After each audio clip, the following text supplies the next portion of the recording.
All right, so we're learning some important things. This is really just for the record, not meant to be a correct presentation.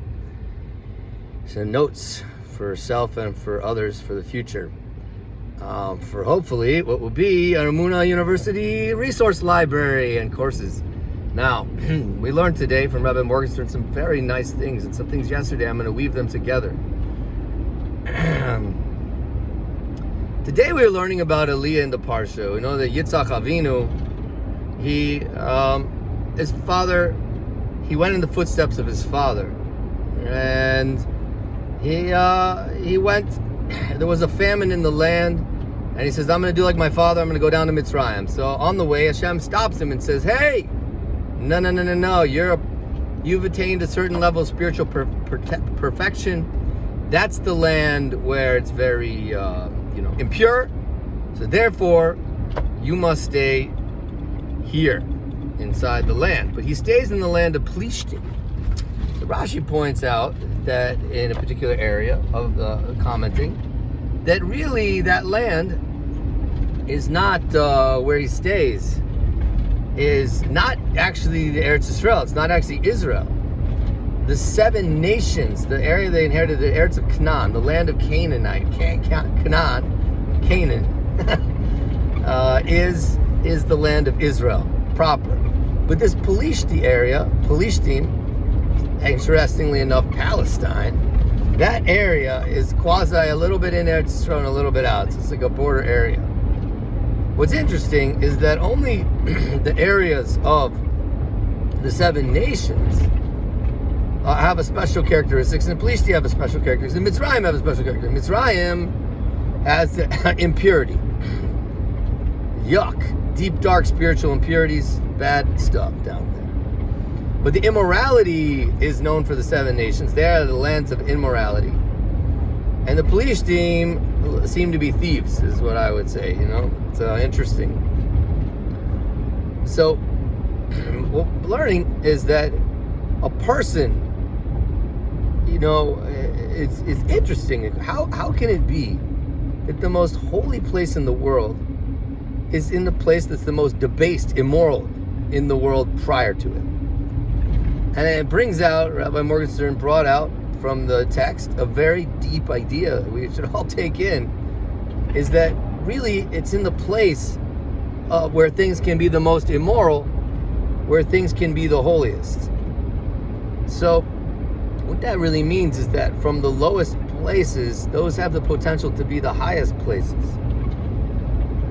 And it's important, he pointed out, to think, wow, from things that look to be giant immoral places in me, or look to be, really big deficiencies and bad parts in me and in you and in all these places, actually are the places that greatest things can be connected to or come out of.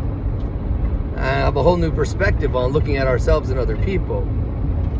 And this aligns really as a sidebar, something I'm adding, what I've learned from Rabbi Nachman's, holy teachers, the teachers of Rabbi Nachman's works of Rabbi Arush Shlita, that seeing the good in other people, this could be another angle at doing that. Because if I'm looking at things that are truly bad currently, then we can also not only look below the surface, we can look across time, and we can even look into potential. I can see the good potential in something, and I can see the good hidden behind. It's a form of hidden behind.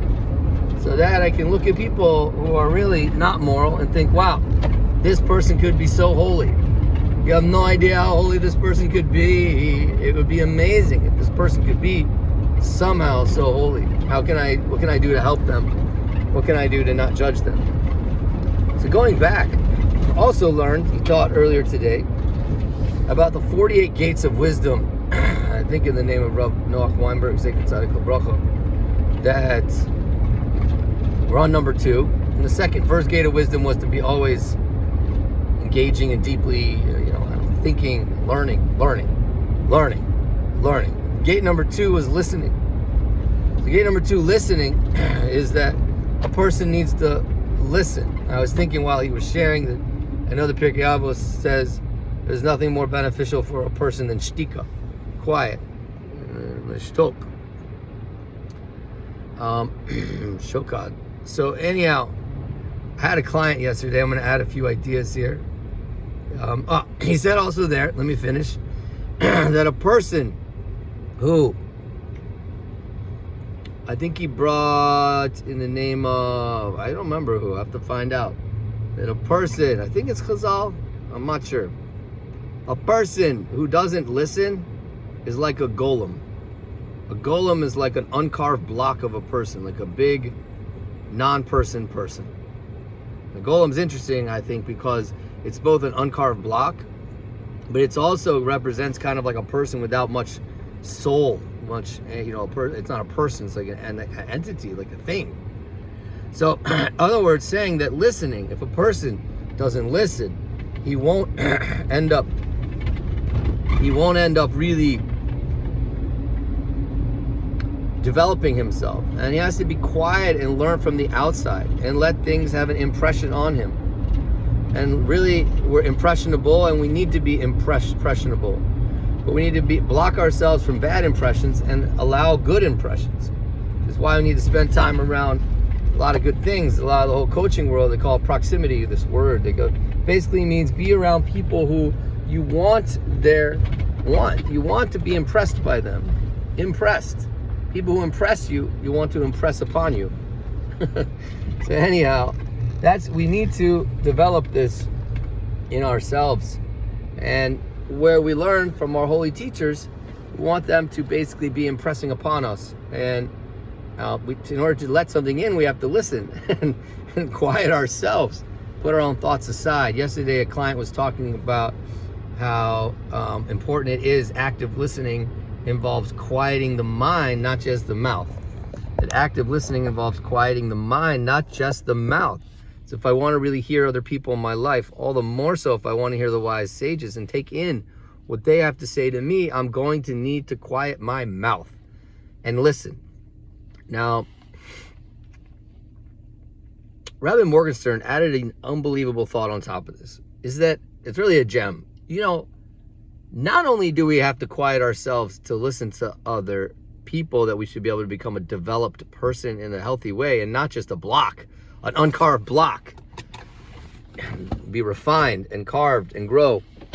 We also need to quiet our minds to listen to ourselves so we can hear our own wisdom and allow own things to penetrate the mind.